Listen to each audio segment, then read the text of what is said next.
What's up, you guys? I'm Jaquan, I'm Jasmine. and welcome to the Film Spill. So today, guys, we're going to be reviewing the movie Kingdom of the Planet of the Apes. This is an action sci-fi movie, and here is the summary. Many years after the reign of Caesar, a young ape goes on a journey that will lead him to question everything he's been taught about the past and make choices that will define a future for apes and humans alike.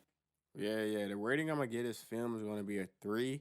Let's get into my pros and my cons. So the very first pro, something that I continuously keep saying after the movie was out, before it was out, and I'm gonna say it for y'all. What a wonderful day! I really love that saying. I really enjoy all the Planet of the Apes films. They're really great films, and it just make you wonder how life would be if that actually happens. You know, these apes basically take over. That's gonna be my next pro. I think they really did a good job with the film, just connected it to the lore of the rest of the Planet of the Apes. It was crazy that the virus that gave apes their intelligence and robbed humans of their ability to speak.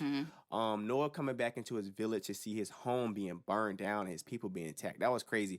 But I wanted to say that as a pro because it just showed you how suspenseful it was, even though it was animals. We were, as people, being able to like really, connect with it. Noah finding Raka, Noah saving May, Noah finding his mom, Sona, and Anya again. The eagle finally perching on Noah's arm. May killing Trevathon, May, Noah, and his companions successfully entering the vault. Silver drowning, and then the eagles killing Proximus.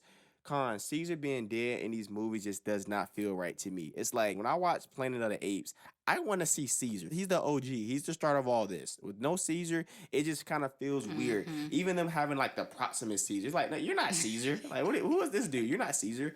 So that kind of really threw me off because I feel like in the original films, 'cause most people know these are reboots, Caesar plays a huge part throughout the entire series. He didn't just die off. So that kind of is the only bummer thing that I feel like he was in more of these films because he was the one who started this for apes.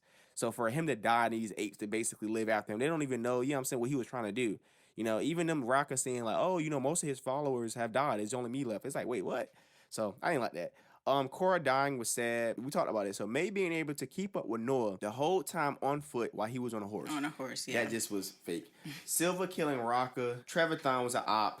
May flooding the settlement, putting all the other apes in dangers. The ones who were slaves and, who were captured, that were working for Proximus, the ones who were basically working against their will.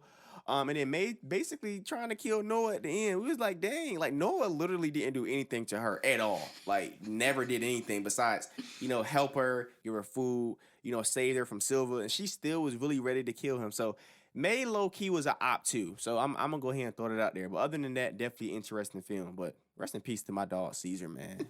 Big dog, big Caesar. Yeah, this definitely was not the best Planet of the Apes out of the series, but it was pretty good. So I give this movie a 3.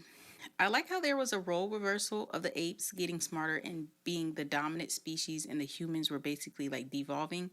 It was sad when Noah's whole village was on fire due to that ape clan. I did like Raka's character though, and how he was part of the group of apes who were responsible for Caesar's teaching. Of course, they got all killed off except for him, but it was sad when he died in the river, but I did like his character. Yeah, it's like, who's going to teach it now?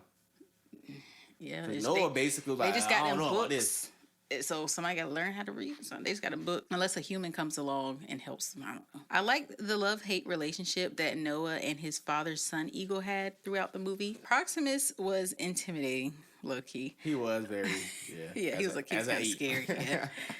I like when they were inside the vault looking at all of the human things left behind, but I'm surprised that Proximus, his apes, didn't think to climb to the top, because all they did was climb to the top of the building and enter. But I think they were in the back though. It was like, you had to climb on top of that the cave.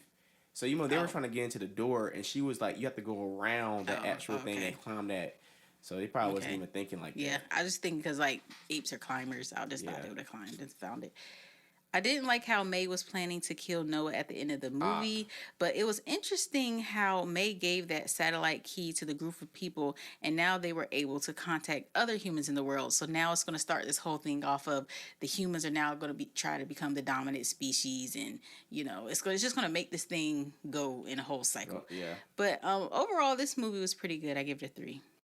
And also, too, those apes were big as hell. Like, when they were next to the humans and stuff, they were really big, outside of the gorillas. But those were some really big apes. But just like always, make sure you guys like, subscribe, and comment. You guys have a good one.